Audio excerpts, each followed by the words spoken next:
Ассалаумағалейкум, урматтуу туугандар, келе жаткан Орозо байрамыңыздар менен жалпыңыздар. Урматтуу туугандар, азыр учурда Москва шаарында Орозо кайсы күнү кармайбыз, тарайып кайсы күнү окулат деген темалар аябай көп болуп жатат, суроолор. Атайын сиздер үчүн Москва шаарындагы Централ мешитке келдик, толугураак маалымат алып берелиңиздер.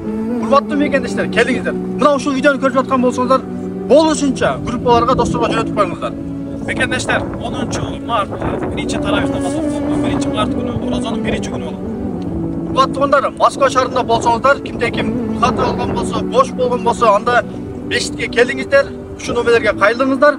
Биз менен чогуу 1 ай ушул мешитте жатып, ушул жерде илим-билим алганча кызмат кылыңыздар туугандар. Баарыңыздар чакырабыз, мына ушул видеону болушунча башка туугандарга бөлүшүп коюңуздар.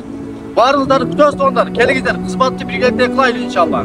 Толугураак маалымат алам десеңиздер, төмөнкү номерлерге кайрылып келиңиздер. Баарыңыздары кызматта болобуз. Буюрса, кандай кызматтар болгон болсо, кайрылсаңыздар, мешитте ушул жерде жатып 1 ай кызмат кылабыз туугандар. Ассаламу алейкум жалпыңыздарга.